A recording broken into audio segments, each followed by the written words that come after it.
오늘은 이제 어제 기사를 하나 보고 문득 드는 생각이 있어서 그 점에 대해서 좀 생각을 공유해 볼까 하는데요.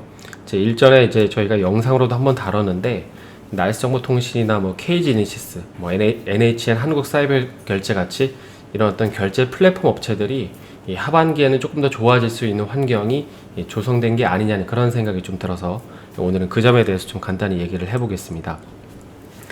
크게 세 가지 이유를 살펴볼 건데, 관심이 있는 분들은 조금 더 파서 연구조사를 해서 공부를 해보시면 좋을 것 같은데요.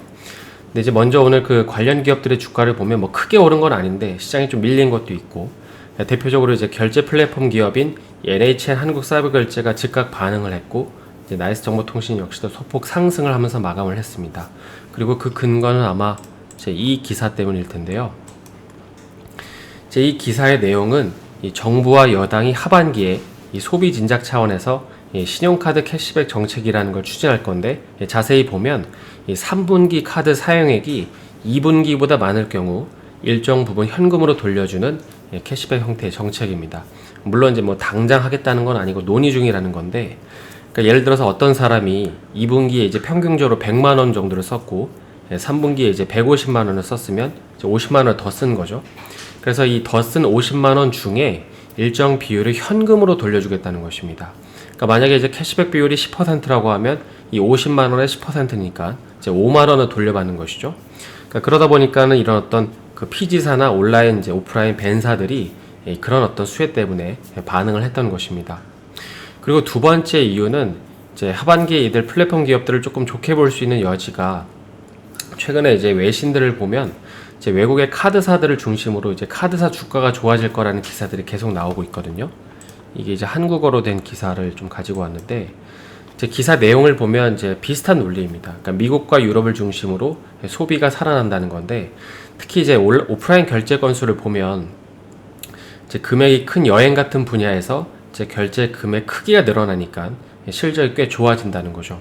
그러니까 개인적으로도 사실 이 부분에 대해서는 좀 동의를 하는데, 뭐 우리가 음식 같은 거는 몇만 원짜리 먹지만은 항공 같은 거는 요즘에는 뭐 10만 원부터 시작해서 뭐 외국에 한번 가려면 이제 몇십만 원 이제 결제를 해야 되잖아요.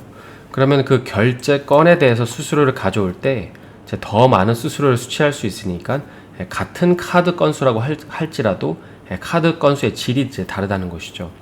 물론 이제 그렇다고 해서 뭐 카드사까지 같이 좋게 보는 건 아닌데, 이제 뭐 외국은 모르겠지만 한국 같은 경우에는 최근에 이런 식으로 이 내년에 적용될 그 수수료 재산정 작업이 좀 있어서 이게 이제 어떻게 나올지 모르기 때문입니다.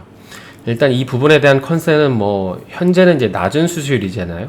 그래서 이 수수료를 뭐 더 낮추겠냐, 약간 이제 이런 어떤 경계심이 있는데, 한편으로는 이제 또 현재 경기가 안 좋으니까 이걸 올리기도 애매해서, 그러니까 이런 어떤 불확실성을 놓고 굳이 좋은 다른 산업들이 많은데 카드사를 볼 필요는 없다는 것입니다.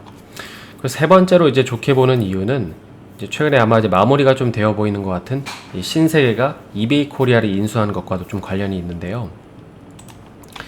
일단은 그 롯데그룹이 인수를 이제 포기한 것 같죠. 그래서 신세계가 이베이 코리아를 약 4조 원 정도를 주고 인수하는 걸로 확정이 된 것 같은데, 특히 이제 이베이 코리아를 이번에 인수를 하면 신세계는 이제 기사의 제목처럼 이 쓱닷컴이랑 콜라보로 좀 사업 연계를 해서 사이즈를 아마 늘릴 겁니다.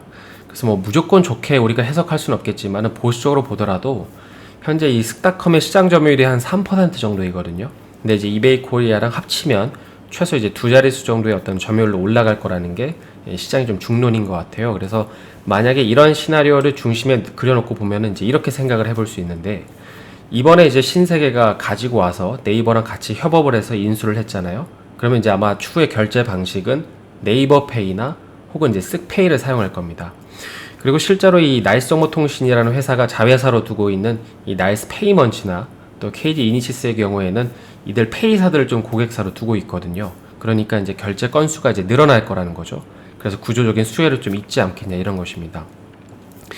그래서 그 방금 살펴본 세 가지 점들을 좀 정리를 해보면, 이제 그 저희가 나이스정보통신 영상에서도 다뤘지만, 이제 결제 플랫폼사들 같은 경우에는 지난 2015년 이제 카드 수수료 인하 정책 이후로 좀 몇 년간 인고의 시간을 겪었잖아요.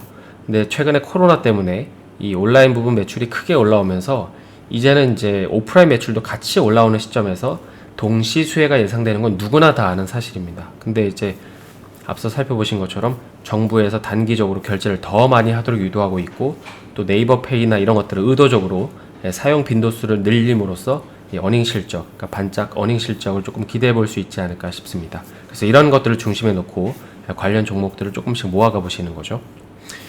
오늘은 그 최근 결제 플랫폼 업체들에게 좀 우호적인 환경이 조성되는 이유가 뭔지에 대해서 간단히 살펴봤는데요. 아직까지는 조금 더 눈치가 필요한 장세인 것 같습니다. 오늘 하루 마감 잘 하시고 저는 내일 다시 인사드리겠습니다. 오늘 영상이 도움이 되셨다면 좋아요와 구독 부탁드립니다.